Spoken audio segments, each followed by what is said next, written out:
Estimados líderes, saudações. Sejam bem-vindos à edição número 189 do nosso podcast Chá de Coaching Liderança. Espaço este em que os líderes conectam-se, partilham e juntos crescem. Este programa em formato de podcast inspira-se na metodologia de gestão por competências chá. C de conhecimento, H de habilidades e A de atitudes. Desta forma, convidamos líderes moçambicanos que se destacam nas mais diversas esferas de atividade produtiva para, na primeira pessoa, transmitir as suas narrativas de liderança, dando a saber que conhecimentos teóricos é que adquiriram ao longo da sua formação, que conhecimentos práticos, em forma de técnicas, ferramentas, é que complementaram aquele conhecimento teórico e que atitudes, em forma de ser, estar, comportamento, caráter, fazem da sua marca comunicacional para acomodar quer o conhecimento teórico bem como o prático. Constitui assim nossa ambição contribuir para o desenvolvimento de uma comunidade moçambicana de líderes que sejam conscientes, responsáveis e empáticos.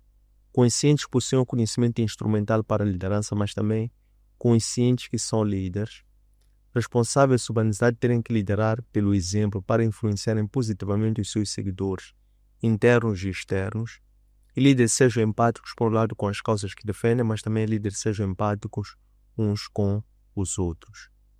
A técnica que nós privilegiamos é a comunicação, porque entendemos que essa é uma das principais ferramentas da liderança, através da qual os líderes transmitem seus pensamentos, ideias, visões de uma forma simples, compreensível e fluida, para que seus liderados possam não só compreender, mas também possam se apropriar desta mesma causa, de forma que quando o líder se tornar dispensável, esta causa possa ser postecipada para a atual e futuras gerações. Temos como líder convidado para a edição de hoje Apóstolo Estevão Mucavel, pastor presidente da Igreja Pentecostal Reunida em Cristo.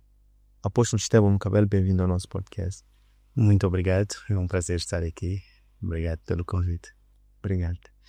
Em que momentos é que o apóstolo procura por um chá e que companhia é que o chá lhe proporciona? Perdão, tendo em vista os objetivos que perspectiva quando procura por este chá? Bom, normalmente tenho tido a oportunidade, de procurar este chá quando estou mesmo em casa com a minha esposa. Então procuramos, em algum momento, sentamos num canto que nós gostamos lá de estar e vamos conversando, Vamos perspectivando muita coisa, vamos debatendo vários temas, não somente eclesiásticos, da nossa vida, da família e projetos e por aí em diante. Então é nessas oportunidades que nós temos vindo a desenvolver e a criar, a projetar e a trazer certos conteúdos, e certas conversas que nos levam a tomar certas ações, tanto a nível familiar como a nível ministerial e de projetos pessoais. Interessante. Esta unanimidade faz-me lembrar aquelas 4 formas da vida pentecostal, designadamente a comunhão fraternal, o partir do pão, a oração e a unanimidade e o estudo as escrituras sagradas, a doutrina apostólica. Em que medida é que esta unanimidade a nível do ministério, em oração, em jejum, tal como a igreja em Antioquia, também em oração e jejum, recebeu por inspiração divina os mestres e profetas a necessidade de apartarem Barnabé e Paulo para a missão que a partir daquele momento passou a ser em grupo, em coletivo, neste caso, a 2. Como tem sido estes momentos de unanimidade nesta atmosfera que esteve a seguir quando tomou chá com a esposa, como tem sido na igreja ao nível das missões? Sim, na igreja nós temos tido esta oportunidade também. Por acaso, para quem conhece a nossa igreja e convive, sabe que nós jejuamos, oramos e temos também o partir do pão. Normalmente, tanto que sempre aos primeiros domingos privilegiamos um partir do pão geral, em que comemos todos. Temos a comunhão, normal a Santa Ceia, e temos também uma ceia, digamos. Comemos juntos E isto faz parte de nós. Na verdade, nós acreditamos que não era somente uma referência, mas é um estilo de vida, porque no final do dia é nestes momentos descontraídos em que estamos a almoçar juntos, então vamos conversando e temos tido mais tempo de conhecer melhor o irmão que está ali conosco, do que irmos somente ao culto como quem está a ir fazer um trabalho ou fazer alguma coisa, ir adorar a Deus e depois de lá cada um vai para casa. Mas nestes momentos descontraídos, nós nos conhecemos melhor, conseguimos até trocar contactos, estou a falar entre irmãos, né? E ter esta conversa e saber quem é o irmão e quais são as dificuldades ou desafios que tem, ou quais são as experiências que têm passado. Então vamos trocando de experiência, vamos nos conhecendo melhor e vamos nos conectando melhor. E no final do dia a igreja é esta união. A união vem mesmo de as pessoas se conhecerem e terem esta oportunidade de conhecerem umas às outras, né? Falando desta comunhão. Mas no momento também de oração e jejum, estamos lá todos e estamos conectados no mesmo espírito, em que privilegiamos, né, a vontade do Espírito de Deus dentro de nós, né? Não temos aquele cenário em que a direção vem do homem, não importa quem quer que seja que receba algo da parte de Deus, partilha. Então, como a profecia do Novo Testamento ela é reavaliada, então avalia-se para ver se faz sentido em relação àquilo que são os princípios da palavra de Deus e é confirmada com base nisso. Então temos tido estes momentos e tem sido uma bênção muito grande. Graças a Deus não temos tido momentos de confusão, tem sido mesmo uma bênção muito grande. Interessante. Referiu-nos aqui a questão da avaliação da profecia de uma forma transparente, de uma forma aberta, fundamentada na verdade bíblica. Como é que o quão isso é importante para que a igreja possa se alicerçar na verdade bíblica de forma a não contribuir para a dispersão das pessoas, mas sim a uma maior união, unanimidade, como falou desta harmonia. Portanto, isso já pode gerar como um dos resultados uma cada vez maior coesão, harmonia e crescimento da igreja, conforme em vários momentos dos diversos eventos dos Atos dos Apóstolos referia-se que de tempos em tempos via-se que a igreja ia crescendo e experimentava esse crescimento e união entre os irmãos. Pois, no final, quem dá o crescimento da igreja é o Espírito Santo, né? É preciso mesmo que seja Ele. E esta abertura e transparência na maneira de proceder, primeiro retira a questão de competitividade. Este quer achar que é melhor do que o outro, ou este quer ter mais privilégios, entre aspas, né, do que o outro. Colocamos as coisas de forma transparente, estamos todos lá, e não é porque está-se à espera que Deus fale somente do pastor, ou do apóstolo, ou do mestre, ou do profeta, ou do evangelista, por aí. Mas sabe-se que Deus fala através de qualquer um dos seus filhos. Então, esta abertura permite que os dons sejam despertados, porque as pessoas estão livres para trazer aquilo que estão a receber da parte de Deus e colocam, e ao mesmo tempo serve de um ensinamento para a igreja toda, de como julgar as coisas, como verificar, porque verificamos todos ali, conforme a palavra, isto é assim e pronto, vamos avançar, ok? E porque existe, em tudo quanto nós falamos, ou em tudo quanto nós fazemos, existe a parte emocional, ok? Porque a alma é que gera a parte emocional, e temos muitos desses casos na igreja, digo de uma forma geral, ok? Em que a parte emocional é que está a falar, e não necessariamente o espírito do homem inspirado pelo Espírito de Deus. E quando a parte emocional fala, também é uma oportunidade para ensinar e mostrar que este aqui é a pessoa, não é o Espírito de Deus a falar na pessoa. Então serve como um espaço de aprendizado para toda a congregação. E isso, mesmo que eu não esteja lá, eles já sabem como é que as coisas devem ser discernidas, como é que devem ser verificadas com base nestes princípios que vão sendo passados, né? Excelente.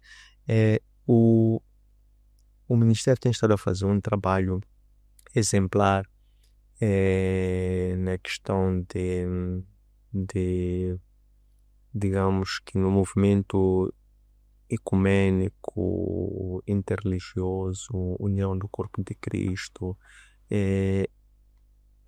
Como é que isto tem contribuído para, digamos que,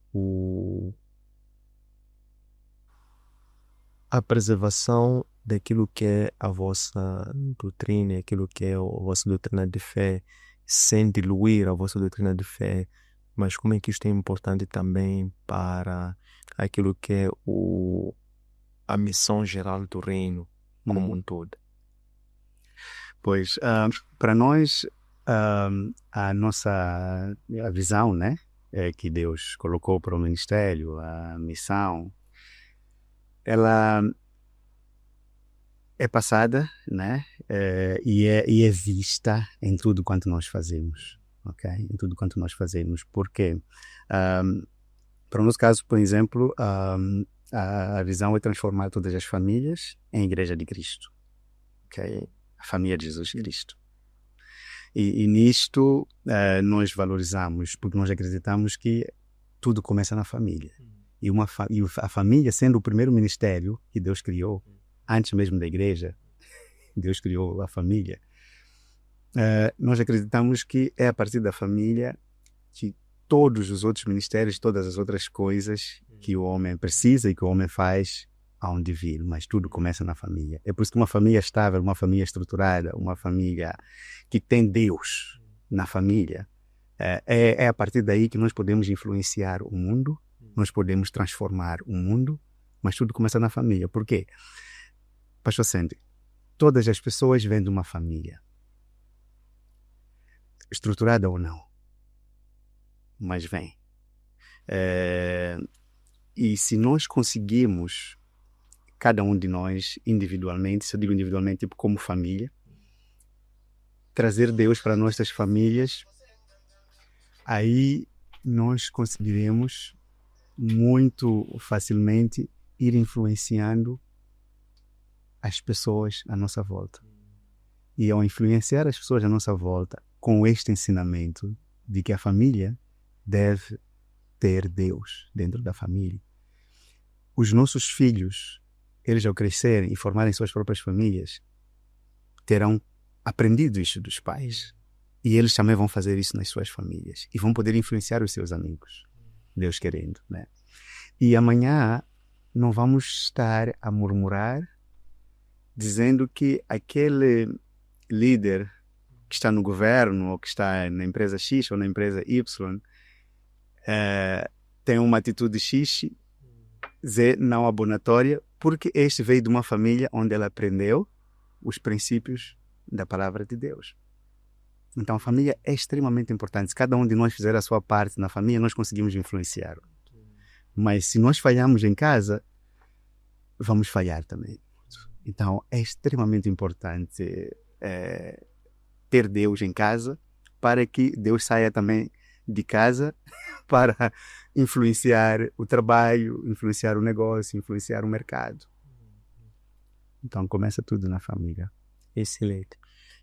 Olhando para, digamos que os desafios que lidam no vosso testemunho de fé cristã, e olhando para um estágio mais avançado em que Paulo ele acumula vários sofrimentos, prisões, açoitadas, naufrágios, por aí em diante, etc. E no estágio mais adiante ele apresenta tudo isto, gloriando-se em Cristo, que para uns poderia ser fraqueza, poderia ser vergonha, mas ele leva isso como motivo de gloriar-se no Senhor. Como tem sido a vossa própria experiência lidar com essas provações, com esses sofrimentos, naquilo que é o vosso testemunho em Cristo? Amém.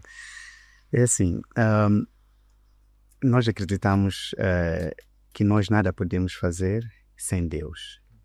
E acreditamos também que Não há nada que passe por Deus e que ele esteja distraído, não saiba disso. Então, neste princípio, nesta base, nós procuramos sempre nos manter firmes, acreditando que Deus está no controle. Okay? Acreditando que Deus está no controle. E o mais importante, porque a palavra do Senhor diz que nós devemos nos alegrar na tribulação. Ok? Devemos nos alegrar na tribulação. Parece fácil porque a palavra está dizendo, mas quando a tribulação chega, o assunto não vem, se calhar nesse versículo aparece à mente quando o problema chega, quando a tribulação chega. Mas isto tudo parte por vamos dizer, uma prática que começa pelos pequenos atos. Pequenos atos vão formando uma base e se torna uma prática. E no final do dia, pela experiência, nós aprendemos que quanto mais calmos estivermos, quanto mais o shalom estiver em nós, que é a paz que Deus dá, não como o mundo dá, que significa uma paz em que não se trata de estar em paz com alguém, mas se trata de estar em paz consigo mesmo, independentemente do caos que estiver a acontecer. Quando nós desenvolvemos isto, o problema parece leve. Para os que vêm de fora até conseguem dizer, mas como é que vocês passaram por isto, mas ainda continuaram, assim nem parece, será que isso, será que aquilo? Mas não, é o shalom, é a paz que está em nós, não porque está tudo bem, mas porque nós estamos em paz. E essa paz nos permite controlar este ambiente à nossa volta. Porque quando nós não estamos em paz, o ambiente é que nos controla.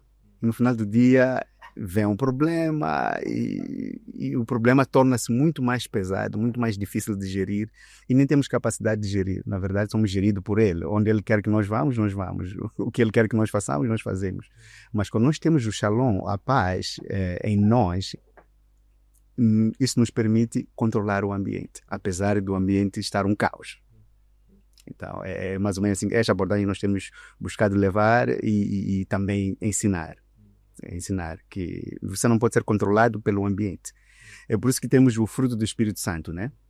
Que tem os 9 gomos. E a paz está lá. Tudo que faz parte do fruto do Espírito Santo significa que é algo que nós devemos ter independentemente do que estiver a acontecer. Isso não pode sair de nós, isso faz parte de nós.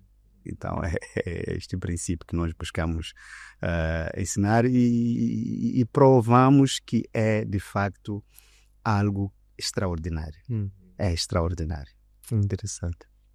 Quando nos fala sobre a busca pela paz e que a busca pela paz não está fora de nós, mas está dentro de nós, que é um shalom, que é muito mais do que a ausência do conflito, como sendo a primeira confirmação de que vencemos as tribulações, vencemos as perseguições e que até eventualmente essas perseguições são oportunidades para crescer, diz em Cristo, né? Este fortalecimento interno que nos dá esta audácia de nos perseverarmos em Cristo diante daquelas turbulências, porque isso é que vai construir testemunho para os outros, né? E em que medida que este shalom, que é um shalom interno e não externo, como muitos são confundidos, como eventualmente uma má interpretação da doutrina bíblica pode levar a desviar o shalom.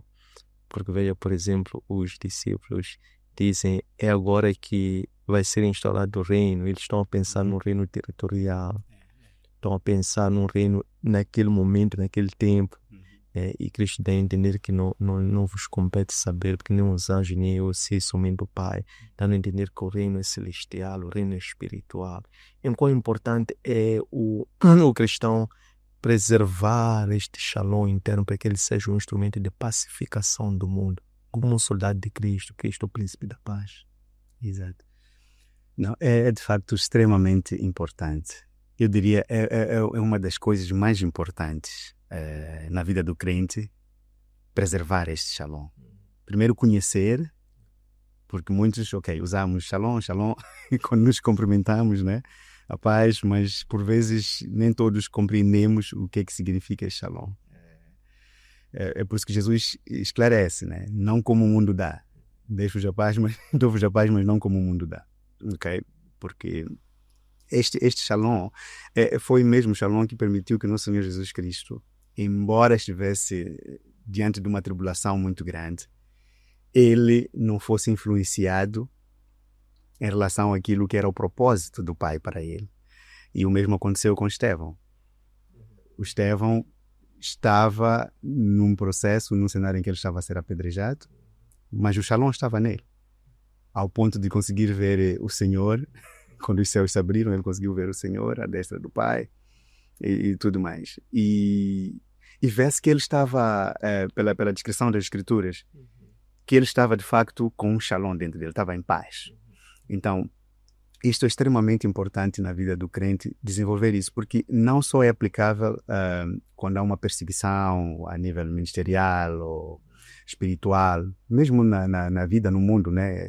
Na vida secular, no trabalho, nos negócios, nós estamos expostos a vários tipos de conflitos e o Shalom é o que nos dá a garantia de nós conseguirmos encontrar saídas. Porque sempre que há uma tribulação, sempre que há uma situação, existe também um escape, ok? Que Deus abre. Existe uma porta que Deus abre. Mas quando nós estamos influenciados pela situação que está a acontecer, nós não conseguimos ver a porta que Deus abriu. Então, o Shalom nos permite ver as saídas, as alternativas que Deus colocou à nossa disposição para que nós possamos sair daquela situação em que nós nos encontramos. Então, acaba sendo uma situação de aprendizado, prático e de confiança em Deus. Muitos de nós usamos a palavra descansa no Senhor. Já ouviu essa expressão, descansa no Senhor? É preciso descansar no Senhor. Esse descansar no Senhor é o Shalom, é você estar em paz, saber que o Senhor está no controle de tudo. E uma das coisas também que nós precisamos de compreender muitas vezes é que não há nada que nós possamos fazer para melhorar aquela situação, a não ser o que o Senhor pode fazer para melhorar aquela situação. E como dissemos, fecha uma porta, 7 abertas, só que nós precisamos de ver. Temos o exemplo da Agar. Agar estava com o filho, o Ismael, no deserto, uma seca terrível, com muita sede, desesperada, a pensar que já está tudo acabado. Mas por quê? Porque os olhos delas não estavam abertos. Teve que aparecer um anjo e dizer, está aí o poço à tua frente. Tu vai lá, beba água. Está aí a vida. Mas ela não estava a ver. Por quê? Por causa da perturbação. Ela estava perturbada, ela não estava em paz. Se ela estivesse em paz, teria a capacidade de ver o poço, porque a palavra do Senhor descreve que o poço estava mesmo diante dela. Mas ela não estava a ver, estava desesperada a pensar que já está tudo acabado, vão morrer e pronto, porque não há água, não há nada para eles poderem beber e comer. Então, é extremamente importante, de facto, para a vida do crente, ter este shalom, ter esta paz. Okay? Não se deixar influenciar pelo que acontece à volta, mas manter a paz. Porque dentro desta paz é onde você tem a capacidade de ver a saída dessa situação, desse problema, de ultrapassar isto. E há sempre um aprendizado em tudo quanto Deus nos coloca como desafio. Porque a palavra do Senhor diz que Deus não coloca nenhum peso que nós não possamos suportar. Então, é extremamente importante nós estarmos em paz.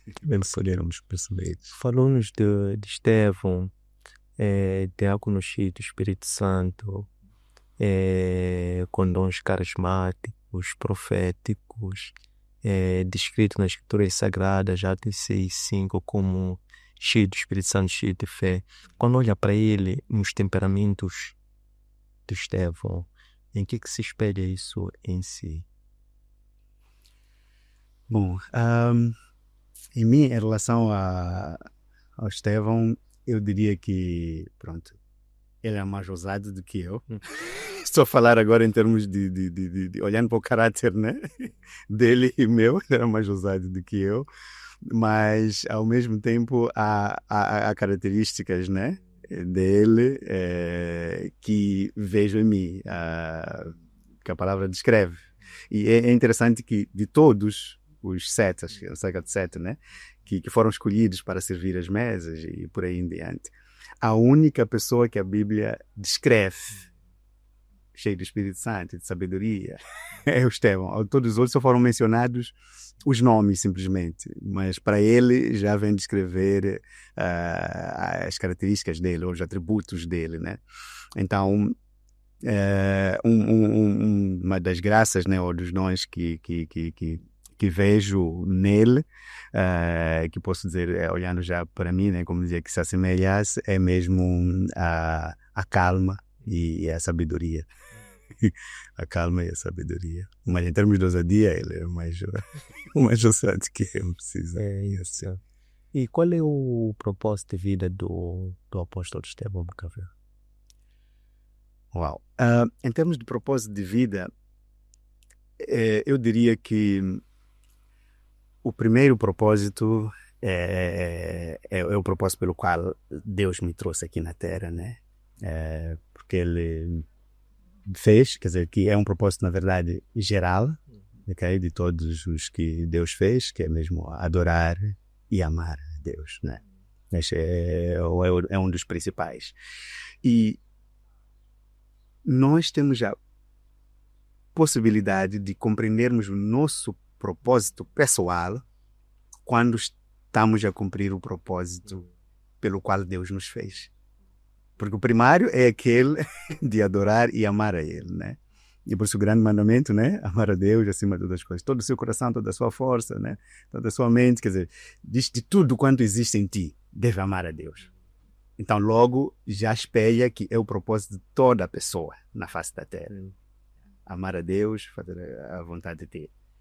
Agora, dentro deste processo de amar a Deus e priorizá-lo, fazer a vontade dele, é onde Deus vai especificando algo específico, passar para a repetição, que ele quer que você faça. Mas ao cumprir o propósito maior. Porque nós não podemos perder a visão maior. Porque às vezes alguém pode dizer, não, o meu propósito é, digamos, ajudar o mundo com isto, com aquilo, não sei o quê. Esse é secundário. O primário é este de amar a Deus e fazer a vontade dele, buscar. E é nisto, ao fazer este primeiro propósito, ou o propósito primário, que ele vai te revelar o teu propósito específico. E este propósito específico pode ser dentro da igreja, assim como pode ser fora da igreja. Então, é preciso também compreender isto. Pode ser dentro da igreja, assim como pode ser fora da igreja. Pode ser no mundo mesmo. Há um propósito específico que Deus tem com um determinado indivíduo, mas no meu caso, ele me chamou para não somente servir dentro do ministério, mas também para servir no mundo, onde eu estiver, na vida secular. É por isso que trabalho fora do ministério. Então, tem estas duas partes. E nisto vou manifestando aquilo que é a natureza de Deus que Ele colocou em mim. Então, vou manifestando nisto, vou manifestando naquilo, e as pessoas vão sendo abençoadas, as pessoas já voltam onde quer que eu esteja, porque o propósito no final a palavra do Senhor diz que nós somos embaixadores, né? Somos o sal da terra. Quer dizer, onde nós estivermos, nós temos que influenciar, temos que salgar.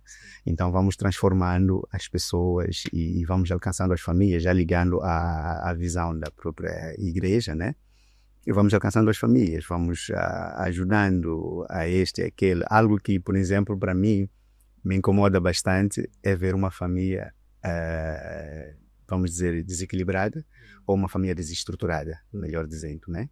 Desestruturada. Então, sempre que eu ouço, por exemplo, que alguém não está bem com sua esposa, ou a esposa não está bem com o esposo, ou com os filhos, tudo que tem a ver com família, já me sobe o coração, né? Basta ouvir isso, me sobe o coração, e eu procuro, aí tenho de facto a ousadia, e pela graça que Deus colocou dentro do próprio chamado, de falar e buscar reconciliar estas famílias, ok? Buscar reconciliar essas famílias, e Deus tem feito muita graça em relação a isto. Seja entre pais e filhos, seja entre o próprio casal, né? Deus tem feito muita graça. E por vezes não somente, mesmo entre irmãos, irmãos que não se falam. Sempre que eu ouço algo assim, procuro me aproximar para reconciliar. Sempre que eu ouço algo assim, tudo tem a ver com família. Porque por causa deste propósito que Deus colocou em mim de reconciliar famílias, de tornar as famílias numa igreja de Cristo. Então, para haver igreja de Cristo, tem que haver harmonia, tem que haver união, tem que haver paz, tem que haver entendimento. Então, é aí onde está o meu propósito de vida. Sim. É interessante. É muito interessante a forma como apresentou o escalonamento e efeito cascata, o propósito primário de todo ser humano, e depois como é que este propósito vai alimentando os outros numa escala de cima para baixo, e como é que eles também de baixo para cima concorrem para voltar para o principal, né? Em que medida o apóstolo compreende a nível do serviço ministerial? Vou dar assim um exemplo. Aqui há pouco tempo, sábado, poucos dias atrás, participei assim da cerimônia de encerramento de escola, graduação do meu filho ali, então falava-se em jeito de diversão. Então os MCs perguntavam a cada pai qual é a profissão mais importante, porque as crianças estavam a fazer demonstração de algumas profissões. Okay? Médico, polícia, professor, parente. E se fosse perguntar assim, o apóstolo, qual é a profissão mais importante, por quê? Uau! A profissão mais importante porque eu não sei se diria que existe uma profissão mais importante.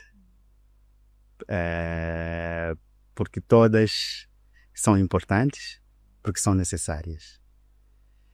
E se todas são necessárias, significa que tem a sua importância, né? Tem a sua importância. É mesmo que, por exemplo, dizer dentre os 5 ministérios qual é o mais importante. Sim. Percebe-se? Todos são necessários e todos são importantes. Okay? Então, em relação às profissões também, não sei se conseguiria dizer qual é a mais importante. Para mim, todas as profissões são importantes porque são necessárias. Até, vamos dizer, um dentista, né? Lida com dentes somente e não faz cirurgias, né? Falando já da área médica, podíamos dizer que o que faz cirurgias é mais importante, mas não. Se tiver um problema nos dentes, vai precisar daquele dentista, não é o cirurgião. E ele é importante quando é necessário. Então toda a profissão é importante enquanto for necessária e útil para a vida. É interessante.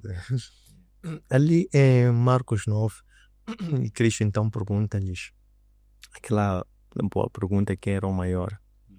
E depois dá-lhes exemplo de uma criança, dizer: se vocês receberem esta criança, terão recebido a mim, quer receba a mim, receba o Pai. Depois João diz que, mestre, vimos alguém a libertar usando o seu nome, mas porque ele não caminha conosco, nós lhe impedimos.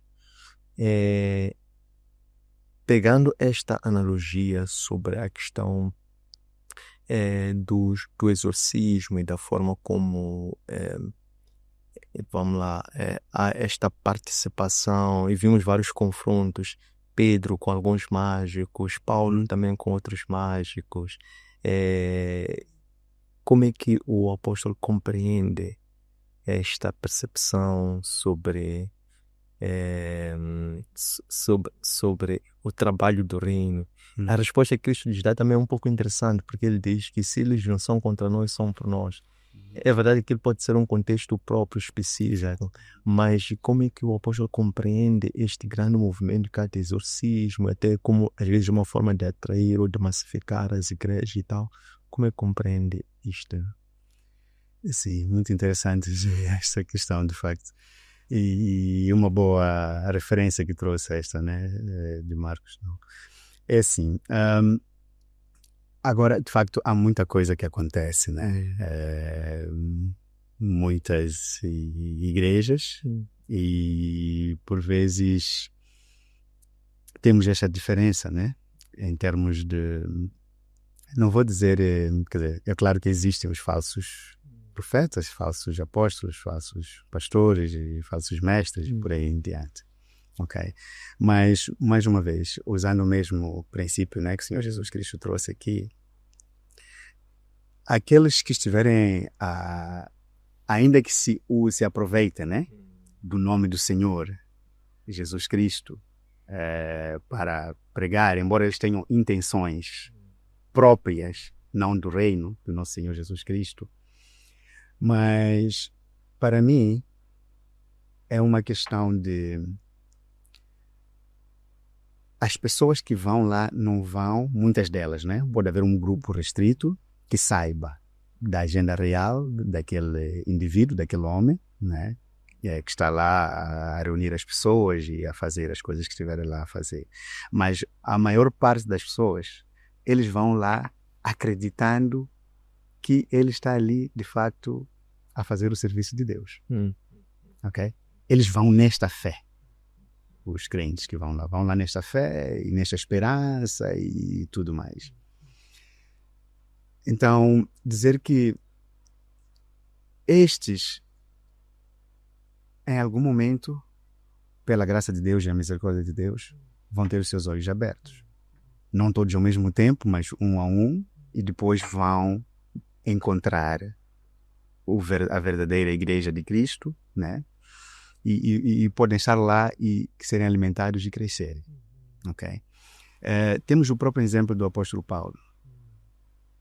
Ele era temente a Deus, tinha zelo, mas sem entendimento, diz a palavra, né? Ele, ao perseguir, na mente dele, ele estava a fazer aquilo que era a vontade de Deus.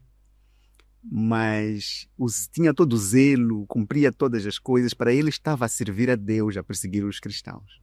Ok? Estava a servir a Deus. Mas, ao mesmo tempo, ele não tinha entendimento de que não era servir a Deus o que ele estava a fazer. Mas o coração dele era em prol de Deus, do mesmo Deus. Então, todos esses também que vão para ali, para eles estão a ir a servir a Deus, estão a fazer coisas em prol do nosso Senhor Jesus Cristo, do nosso Deus e tudo mais. Mas não tem entendimento de que a maneira ou do jeito que as coisas estão a ser feitas lá, ora dá isto, ora dá aquilo, faz qualquer coisa que estiverem lá a fazer, não é como Deus, né? Espera que nós possamos lhe servir ou que possamos fazer e tudo mais. Mas eles têm aquele zelo que é o mesmo Jesus, é o mesmo Senhor, é o mesmo Yahweh, é o mesmo Jeová. Okay? Eles têm essa convicção no coração deles, mas embora não estejam.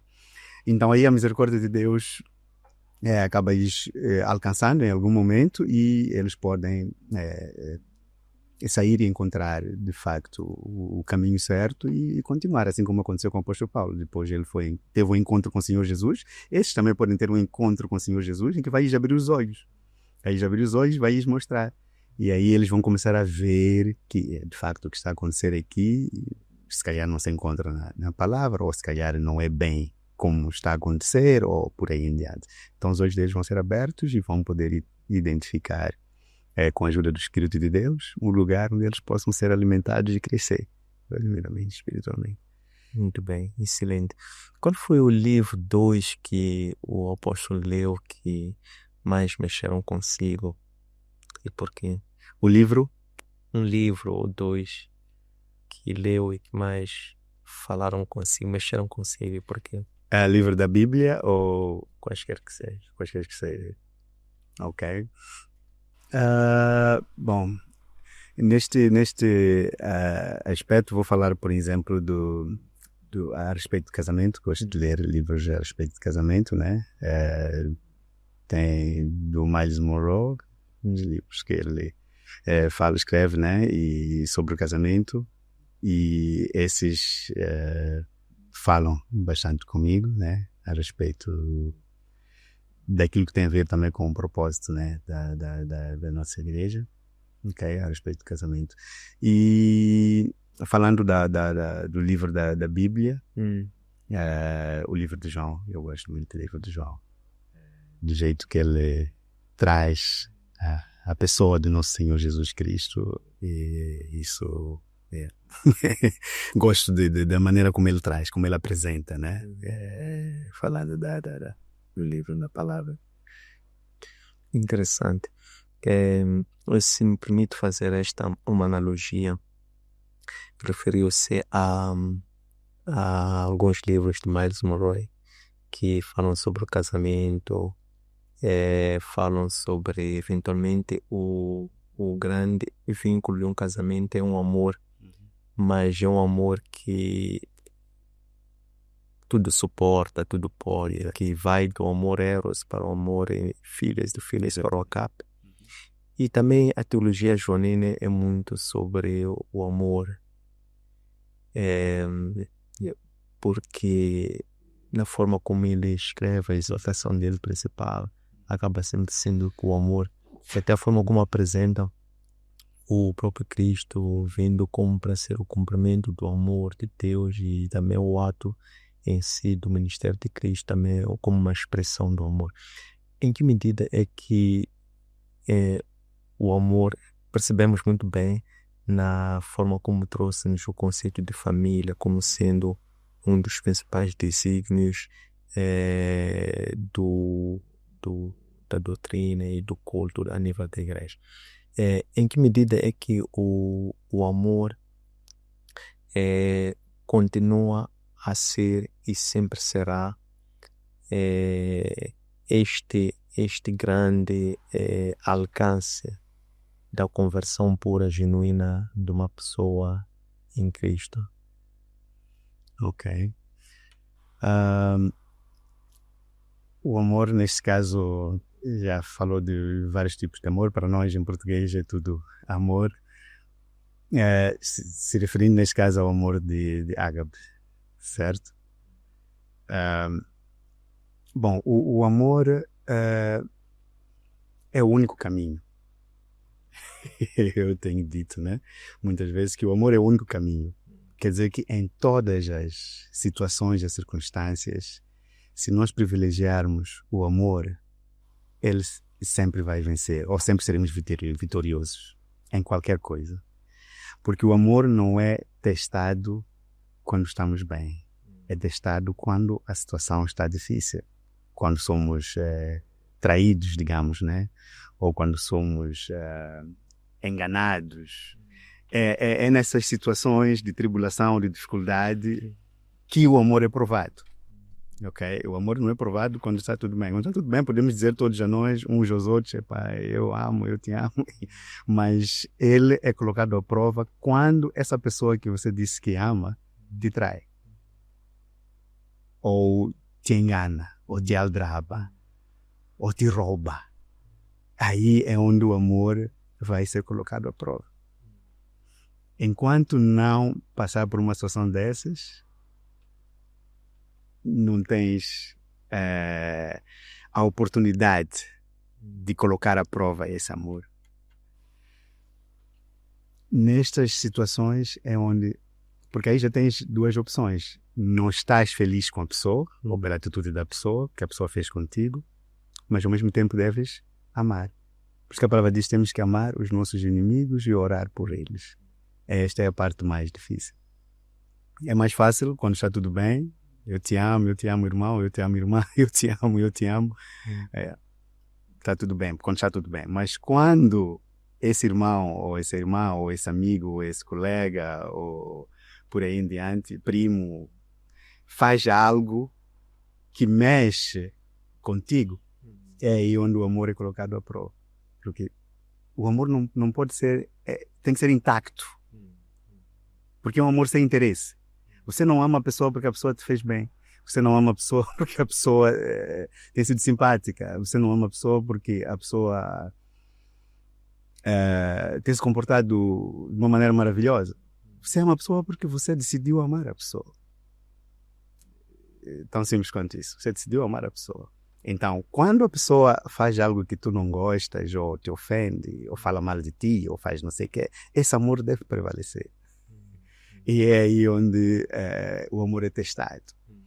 Foi o mesmo que aconteceu com o nosso Senhor Jesus Cristo. Ele nos amou primeiro. Por quê? Nós não fomos bons com ele. a humanidade neste caso. Fomos nós que escolhemos Barrabás no lugar dele.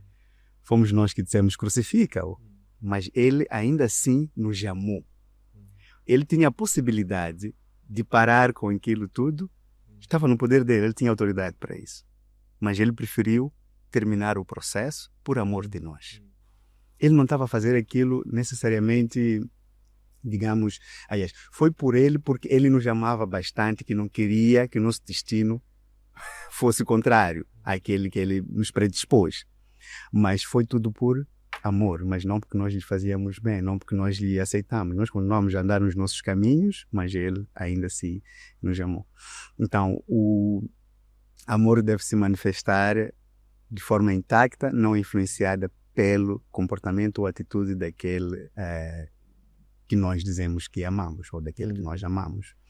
Então, é assim como ele deve se manifestar em todas as áreas, em todos os lugares, na verdade. Falar de amor é algo extremamente profundo, mesmo por isso, quando bem compreendido, é extremamente profundo. Mas o amor é o único caminho, porque o amor vence qualquer barreira, qualquer batalha, qualquer força do mal que venha contra qualquer pessoa, mas se essa pessoa tiver amor, o amor consegue acalmar. Consegue acalmar. Porque onde há amor, Deus está lá, porque Deus é amor.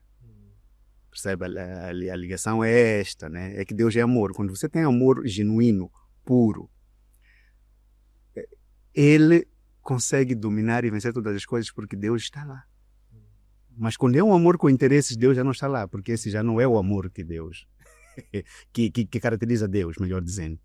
Esse já não é o amor que caracteriza Deus, porque Deus nos amou sem que nós ainda tivéssemos aceito sequer. E nós ainda andamos nos nossos caminhos a rejeitarmos, a insultarmos, a amaldiçoarmos a Deus e não sei o que e tal. Ele nos amou nós nesse estado. E nós conhecemos a Ele. Conhecemos a Ele através deste amor. Conhecemos Ele através deste amor. O João, como falávamos antes, ele fala muito bem disso, em 1 João, e por aí. Então, é este amor que nós devemos ter e resplandecer onde quer que nós estejamos. Um amor que não é afetado pela boa atitude, pelas circunstâncias, por isto ou por aquilo. Ele é intacto. E é um poder extremamente grande, porque Deus é amor. É amor. Excelente. Porque o tempo já escasseia, gostávamos de, por último, saber como é que o apóstolo se prepara diariamente no seu espaço individual privado antes de se juntar. Exato. É uma preparação mental, emocional, física e espiritual. Amém. Em termos de preparação, primeiro é importante dormir a horas, né? Dormir a horas, ter um certo, vamos dizer, tempo de sono, ok? Para descansar. Porque muitas das vezes, quando dorme-se muito tarde,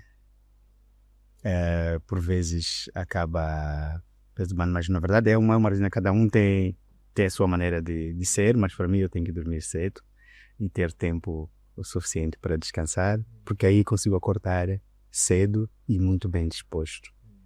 E quando acordo cedo e bem disposto, aí já começo a meditar, orar e meditar na palavra. E neste preparar também eu privilegio mais a oração do que a preparação no sentido de escrituras, ver isto, ver aquilo e não sei o que e tal. Por quê? Porque eu costumo dizer 70% do tempo em tudo quanto nós devemos fazer, né? É melhor investir em oração. E os 30% é investigar, em pesquisar, estudar, não sei o quê, mas 70% oração. Porque é na oração onde o Espírito de Deus tem espaço, tem um ambiente preparado para ele falar, para ele guiar, para ele fazer, para ele inspirar. Daquelas situações em que muitas vezes estás no púlpito ou estás para fazer uma apresentação, não preparaste a respeito de um determinado assunto, mas o Espírito Santo pode trazer-te naquele mesmo instante e falar, mas isto é a oração que prepara este caminho. É a oração que prepara este caminho. Então, a investigação, o estudo, muita pesquisa e por aí em diante, estaríamos, na verdade, a confiar em nós. Ok? Quando nós gastamos mais tempo a fazer isto, porque, na verdade, é uma capacidade já pessoal. em que você está se a preparar para ser eloquente numa apresentação ou numa pregação e por aí em diante, vais isto, vais aquilo, não sei o que. Tá. Mas no final do dia, quando mesmo, pessoalmente, sendo honesto consigo mesmo, avaliar, já de perceber que és tu quem esteve ali, ok? Eu vou dizer, não, Estevão hoje saiu-se muito bem. Por quê? Porque primeiro preparou, sentiu-se muito confiante na preparação dele, estudando, investigando, pesquisando e por aí em diante. Enquanto quando você investe mais tempo em oração, aí sabes que só foi 30% do tempo que eu estive a estudar, porque é importante estudar, sim. Não deixo de lado, depois digo os 30% pelo menos para estudar, pesquisar isso, ver aquilo, não sei o que e tal. 30%. Mas sabes que a maior parte do tempo estava já a orar, a buscar a vontade de Deus. Para esta pregação, para esta apresentação, para este ensino, para isto, para aquilo. Buscar a vontade de Deus. E quando é assim, quando estiveres lá, sabes que não é porque te preparaste de forma excelente, mas é porque Deus te usou de forma excelente. E Deus, de facto, usa quando é assim, porque o terreno está preparado para o Espírito Santo hoje, porque você esteve com Ele a todo momento em oração, em oração. Embora você estivesse a estudar a palavra de Deus, mas a oração é muito mais eficaz em trazer resultados mais excelentes do que a investigação, porque senão aí qualquer pessoa que estudou teologia, sabemos que teólogo não significa ser espiritual, mas significa alguém que estudou e no final teve um diploma de teologia, mas não significa que ele seja nascido de novo sequer, percebe? Então, senão aí o teólogo podia também vir fazer uma apresentação ou vir trazer uma pregação, porque ele conhece as escrituras, conhece a teologia e tudo mais, mas no final não tem Deus. Ele só conhece a letra. Mas mesmo a própria escritura, ao estudar, quem revela é o Espírito de Deus. E ele, para te revelar, você precisa de ter esta comunhão com ele em oração. E aí é assim como eu tenho feito. Né? Tomo este tempo, não me preocupo muito em gastar bastante tempo a investigar, estudar isso, estudar aquilo, não sei o que e tal, mas mais a orar, ter comunhão com ele e pronto. Ainda que eu saia dali sem necessariamente saber o que ele quer que eu fale, mas eu sei que quando estiver lá, ele vai falar. Exatamente, ele vai falar. Ele vai falar. Então, mas isso. E também um momento de adoração, que faz parte também desta oração de comunhão, né? Em oração e adoração e louvor. Por aí. Excelente. Queremos agradecer este maravilhoso chá que nos partilhou, deixando ficar as suas experiências, vivências pelo Espírito Santo. Desejamos-lhe muito bom ano, que o Espírito Santo continue a usar-lhe como um vaso de uso nobre para poder levar esta face do Senhor para alcançar muitas almas, muitas famílias e serem transformadas e regeneradas para se tornarem filhos de Deus. Amém. Eu é que agradeço pela oportunidade. Foi um prazer enorme estar aqui, ou é um prazer enorme estar aqui. E também oro para que este programa continue. Hoje estamos no 139, certo? 189. Então, e oro para que ele continue e cresça e que possa impactar cada vez mais pessoas e cresça em alcance em termos de pessoas que acompanham e escutam e que seguem, e que possa alcançar não somente em Moçambique, mas ali em fronteiras, e que pessoas sejam abençoadas e transformadas a partir deste programa, e bem haja, e Deus continue abençoando e a favorecer em tudo que tem feito aqui. Amém. Estas lições encontram depositar nossos arquivos digitais, nossas páginas de Facebook, de Instagram e de YouTube, Antônio Sende LDA, e nossos aplicativos para plataformas Android e web, e nosso webpage www.academiaservo.com. Espero que gostem. Um abraço de luz e até breve.